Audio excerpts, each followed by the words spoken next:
Welcome back to the channel. Today is day 197 of playing chess every day until 2000 elo. We're sitting at 1727, so we've lost a little bit of elo last few days, but that is a-okay. And we find Zoglam, wait, 80. I didn't realize that his username just repeated itself. And he's from Egypt. He gets the white pieces today. Or not. Alright, so we find a 1739 from Poland. He doesn't play the Polish attack. Interesting. We get a Karl Khan. We need a counter that says, we get a Karl Khan. Because I'm curious to see how many times I've said that. It's an exchange. See how he proceeds from here. The Panov attack. Attacking this pawn. Maybe something like that. I don't want to take. Allow the bishop out. Just develop here. If he takes, we'll take. And then if he goes here, we'll go here. Puts more pressure. So I could take. I could take. After takes, then we're threatening this pawn. Takes. Takes. Takes. Does he have anything? It's not a check. Oh, but he's got that intermezzo. He could just push. Yeah. D5's the move here. For sure. It's going to be very annoying to deal with, actually. So I could go here and then try for this. But if I go here, I guess we're attacking the pawn again. So if he were to... He can just take. But then we get this. And then we have a double attack here. But the knight is feeling a little bit stuck. I guess it's always got this square. But if I go here, check, and we lose a piece. I should not be in positions like this on move 6. It's probably fine, but we're going to lose this pawn, possibly. I go here, probably kicks me away. I go here, takes, takes. I do think this might be my best bet. So let's go here. I don't really want to go back to b8. And if he goes the check, I can probably just do this. I am anticipating this move. And I'm wondering if he plays f4 if I have bishop to g4. Attacking the queen. I guess he can just go check. So I don't see why I wouldn't do this. Check. Here, queen has to move again. If takes, then we can go back with the knight. So here, if takes, we take the queen. Just look at this once more. So if he goes check. Wait a minute. No. We're not doing this. If I go here, he has this move, right? But then takes with check, and so if he were to go here, I go here. I take with check, he goes here, then I take this, I hit the rook, and this. I just feel like my king's going to be stuck in the center of the board. I don't like it. I am kind of contemplating just taking and then playing e6, but I feel like I fight for an advantage with this. I just don't like this at all. I just don't. Takes, here. But he's just going to take this pawn. Could get rid of this pawn by going here, takes, queen takes. That doesn't seem that great. My problem is that my king is in the center of the board, and there's this open diagonal which directly assaults my king. So if I take, he goes here. I could just go here simply, attack the pawn, then he takes. Do I have this move after that? Takes. No. Takes here. What about this right away? Then he goes here, takes, maybe like that. I think I need to take here. John defends the pawn, but pinning with the bishop I felt like was kind of risky. Who knows, maybe he takes with the g-pawn? No. Why would he do that? So if I go here, he's got eyes here now. Could go here, takes, and then try to hit him with stuff like this. I need to get e6 in so that I can develop this bishop and castle. He won't push because then I can just take. I also have to be cautious of jumps like this. It's a very dangerous position. I don't want to be moving my pawns, but I also feel like it's necessary. Could also have ideas of pinning. Takes. Opens up this diagonal. Or this line, file, whatever you want to call it. It's not a diagonal, but... Yeah, I feel like I just need to play e6 before I can't play e6. If I take, he's going to take with the knight. I hit this. But I don't think he can actually... Well, he could just go back, but... So he takes right away. I'm going to take... Oh, but he gets the castle right away too. Oh, this is not good. Simply not good. I'm just going to have so many pieces in the center of the board. Honestly, I think I just need to develop and get this out ASAP. He's going to castle. I don't think he'll take the pawn. I think he plays castles and then rook to e1. If he takes, I take. He takes, I take. I get an isolated pawn, but, you know, we're going to try and get the castle ASAP.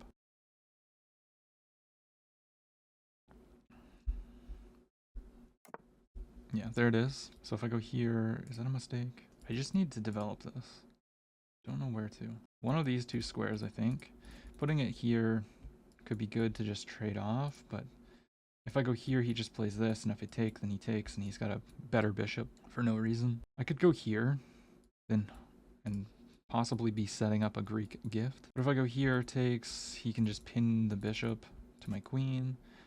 I guess the queen can always move. I go here, he has tempos. It doesn't look good. I cannot take the pawn because then this hits. I go here, takes.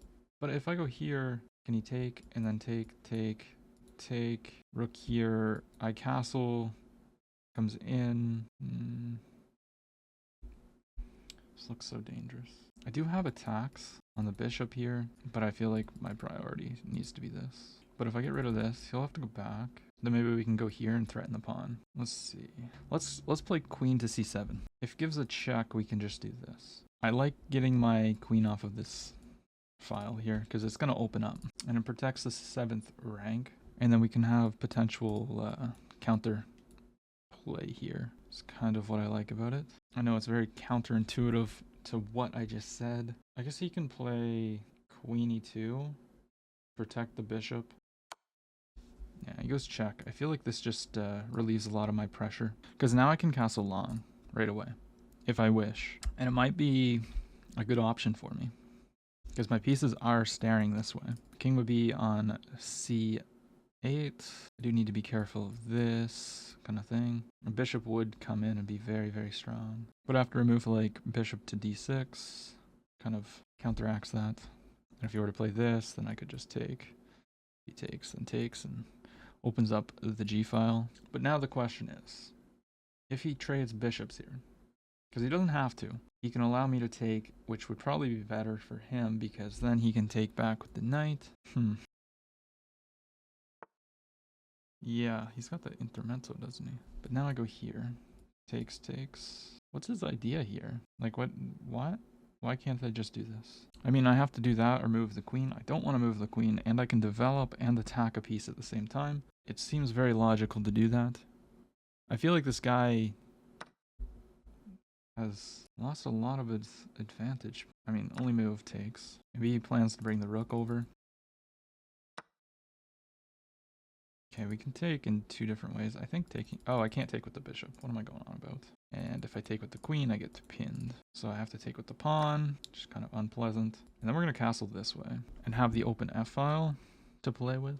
There's a hanging pawn here. Luckily, after he takes, I can short castle, and this is not hanging. However, after a move like a rook here, it will be hanging. But if he plays rook there now, I think I can go here. Maybe he still just has me. It's move 14, and I'm in a bad position. This is... I don't know what's up lately. Yeah, he takes there. So I think I can just long castle. Where do I go here?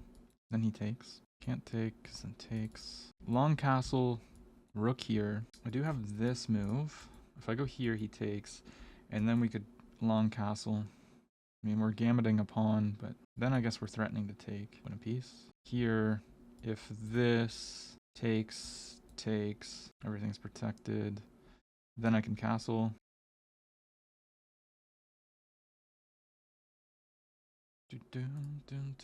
Yeah, let's just counterattack. Honestly, I think we're already lost, but yeah, I thought he might trade. We're gonna take. Couldn't take with the queen because then it undefends. Now the question is, if he takes here, we can't take, I don't think, because then this. If I castle, like, it's getting so tricky here. Because he's got the queen on this rank, and then he can always bring a rook here and then double attack this. Yeah, he decides to take the pawn. So we already kind of determined that castling loses to this, but he's up 2 pawns. If I go there, he just takes this pawn. Honestly, I think I just need to play for tricks. stuff like this, but then he goes here. No, he doesn't. All right, we're gonna play a very weird looking move. Rook to b4, trying for this. If queen a8 check, we just go knight to b8. I know this is ridiculous, but what can you do? This still just loses to rook to d1. Oh. Come on. Yeah, I can't even do that. I don't know, I think I need to sack the queen. Takes, castles, then go here and try for something here. Castles, then go here and try for something here. I don't know. Queen protects that square. Losing in 20 moves. That's very bad. Really. Oh, check. Check here, check. Here, and checkmate. Beautiful. Yeah. All right, let's hop into a second game here. We get the white pieces this time. E4. So we get a Vienna game. Let's go. I haven't been playing D4 all that much lately. People haven't been playing it against me, which is nice, but yeah. All right, so we got the Vienna gambit. Oh, really? This is a blunder. We take, he takes, we go here. I can almost pre-move this. I've done it so much. He either goes here or here. Then we push. Here, here, here. Knight out, bishop out. I wonder what would happen if he did this. Here, check. This would lose. No, because the knight would be there. Yeah, he goes back. Now we go here. He's trying to figure out where he wants to put the knight. And if he goes here, we just do this. Oh, but in this position, we can't do that, can we? Because of this. But then takes anyways. I'm so used to people just going backwards. So I know this position is very good for white, but whenever people play different things than I've studied, it kind of throws me off a little bit. I know typically in the Vienna gambit, this is not a good move, but the knight's not usually here attacking this pawn. I guess if queen here, queen e2, if takes, takes. If he takes, then we take. Yeah, he just goes all the way back. Now we got to go out, protect from this check.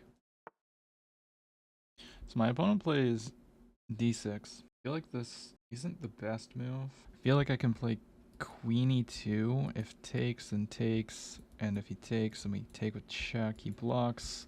I would have that. But then again, this feels really strong as well. Just getting ready to castle and have immense pressure on this pawn. I think this is a common thing in the Vienna, where you just can gambit a pawn in the center of the board. And if you he can't push because we have two attackers. And I'm pretty sure we can almost already sacrifice.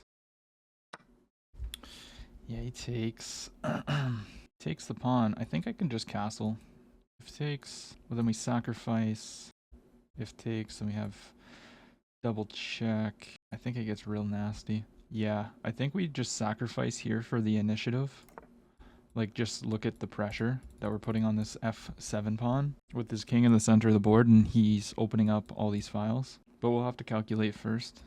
All I know is if takes king or check. If he goes here, then we win on the spot with this. I guess then he goes here. But then this file's open. Queen checks. Yeah, wait a minute. So if takes, takes. Knight jumps here, double check. If the king goes back, then we just simply have queen here, right? Then this. Yeah, okay, we need to calculate. What about check here? No. Okay, let's calculate the most forcing line here, which is bishop takes. And what if he does this? Here. Queen check is forced out. Maybe checks here. So here, let's calculate takes. Now, where do we go? Say we go here. King has two legal squares. I think I want to leave this diagonal open for my bishop. So takes, knight check, double check, because the rook. Knight, king here, check here. Then can we take? I'm not feeling the calculation today.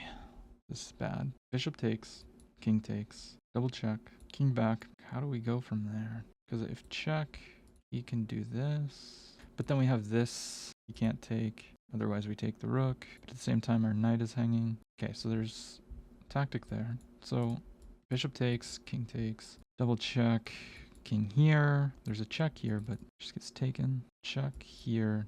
Could probably take the knight with check, takes, queen takes. We're just gonna do it.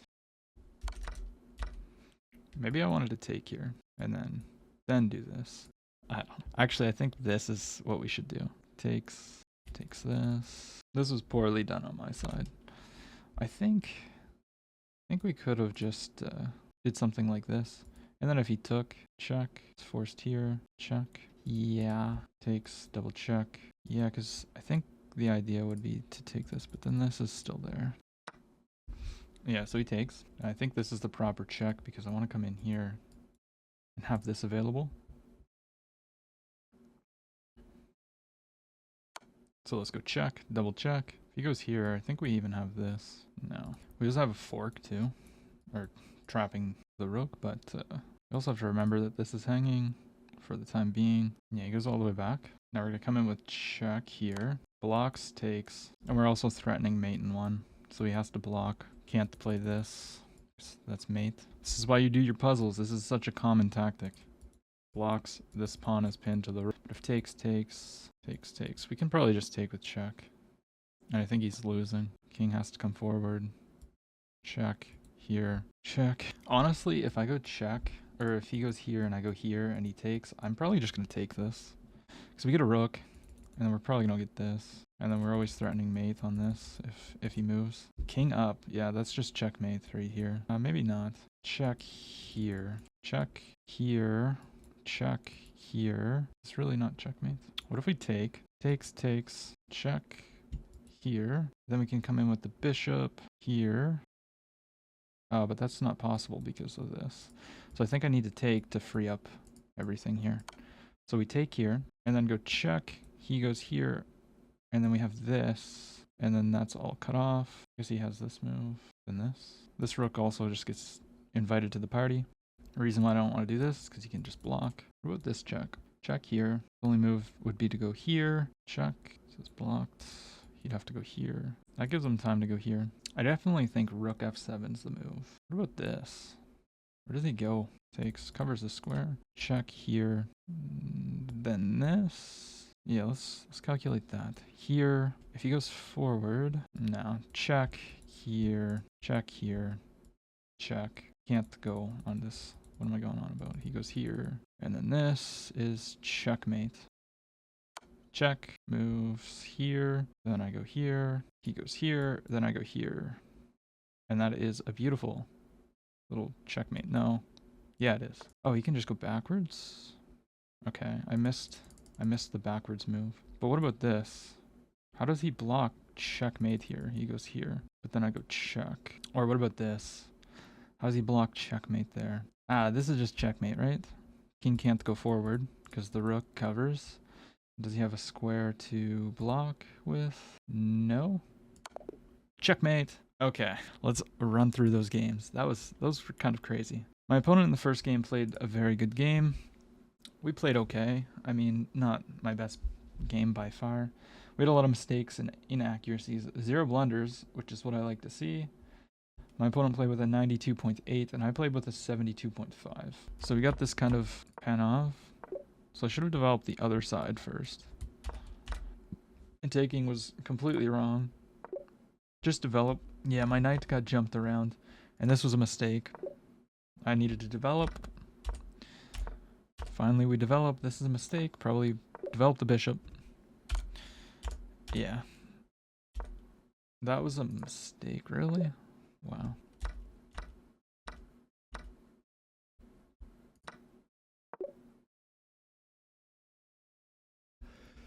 So I just needed to ignore that. He's just better here. Yeah, I mean, I don't know what the computer wanted me to play. Wanted me to try and trade the queens. It was just game over from the start. My opponent played a very good game. He had a performance elo of 2300 versus my 1650. Apparently I need to study the Panov attack a bit more, because it seems like I always get kind of destroyed with this. Just like I don't know. It's just kind of a different structure. And taking here was a very bad mistake. I kind of realized that after I took, because I didn't see this move at first. I was thinking he just takes and equal game. Queen takes and it's going to get this. But yeah, I completely overlooked that he's got this little intermezzo here, which caused me a lot of problems. So on move 6 of the of this game, I was already very uncomfortable. Probably wanted me to just go, wanted me to go to the edge of the board. But yeah, and this is another thing. I mean, I just felt like I was never gonna get this bishop out if I didn't play e6 right away. But I guess this was a little bit more important. So let's see what happens after this. Bishop takes. Then I just played I played g6 to get the bishop fianchettoed and then castle. I see. Yeah. Okay, I kind of forgot that fianchettoing was a thing. It's not something I typically do in the Caro-Kann. So maybe I need to keep that in the back of my head. Because I was just trying to develop towards the center here. And then I just wanted a castle, but I probably should have just, yeah. Instructive. I mean, my king was not safe. My pieces were very loose. Poor game. And then let's look at this Vienna Gambit game. This was beautiful. We played with a 96.5. It was a 15 move game. We had one brilliant move, 4 great moves. Everything was book, excellent, or best. So let's go ahead and just take a look at this. So e4, e5, Vienna Gambit, and yeah, I mean, on move 3, my opponent made a mistake. And I knew this because, yeah. Anyways, you take, this is the only move, then you go here, it goes back. Now you have to play this move to stop this check. And the line that I was kind of curious and wondering about was, where is it? Right here, after this, I was wondering, what if he plays like this, gambiting a pawn to come in with check? I believe this is what I was looking for. Obviously, you can't play king e2 here. To play g3, you can't take... Oh, yeah, right. I already determined that this was fine because the knight blocks this check. If this knight was, let's say, back here and you took, you lose a rook, but still better. Not here. Okay, ignore me. Anyways, you know what I mean. He goes back, we push, he goes back, develop the knight, stop the check. Developing here. Apparently bishop here's a little bit more accurate. Just to immobilize the knight. Takes. Castling's best. I remember this because it's a very common idea that when they play here, you're able to gambit these 2 pawns to get a massive attack going. So I just castle, and this is a big mistake because you can sacrifice the bishop. Now let's look at this line that I was kind of wondering about here. If he takes, yeah, it's main 5. So I was kind of curious about that. Knight g5 is actually the top computer move. This is a brilliant move due to a sacrifice, but the computer says that playing knight to g5 is actually +4, where when you take here, it's only +3. So that's something to keep in mind. Takes, you mate in 5 with bishop takes, king e7, and then you go rook e1 check. King can only go here, but if they go, if the king goes there, then you have, let's look at this line. Queen f3 check. King has no legal squares, he has to block. And then a beautiful little rook checkmate due to the pin. Well, let's say you go here and he doesn't take. The best move is to go like this, but then you can take. It's already like super duper good. You go here, knight here. Take the bishop for free. Queen here hits this, hits this. This is protected, but apparently you just ignore it. You go bishop all the way back. Why not this? Queen? Oh, because the pin. Check. These are only moves, though. It's kind of scary. King here. Why did the king go there? Oh, because you're threatening mate. Rook e1 check. Knight has to block. King has... Where can the king... King can go here. I know I'm getting kind of deep into this, but it's kind of interesting. You just take the pawn? I feel like I wouldn't take the pawn here, if I'm being totally honest. But it's the only move that keeps like a huge advantage. Oh, taking the pawn actually makes a lot of sense. You take... Because then he has to move the rook. Rook here, protected by this. And then the queen's overloaded, so you can take. If it takes, then you take. King's getting thrown around. Bishop here. Okay, we're gonna stop going through this. Anyways, we sack. We find the only move. What about this move? Yeah, that loses. You go here. Queen check. This is mate in 3. Whoa, I missed a mate in 3. Rook check. There. And then you get a beautiful knight checkmate. Oh, nice. Okay, well, I went here, which is still mate in 3. That's mate in 1. And the tactic that I was talking about after this, if he were to go play this, which is the best move, as knight takes, his best move is to go here, and then we would be taking. What happens if he takes here? What happens if you take the rook? I guess it's equal material, and you're only slightly better. So this is more accurate because king d8. Oh, because then you get the pin and he can't go here or here. So you win the queen that way. Okay. So this was just actually crushing. Yeah, knight blocks. You have to sack the rook. This actually equalizes. Like, you are kind of playing with fire in these lines, but it is what it is. It paid off. Very beautiful game. We had a performance ELO of 2,500, by the way. And he had a performance ELO of 1350. Nice stuff, nice stuff. I think I said the accuracies, but if I didn't, it was 96.5 versus his 63.2. And if you enjoyed the video today, consider leaving a like, commenting, subscribing, and I'll see you tomorrow.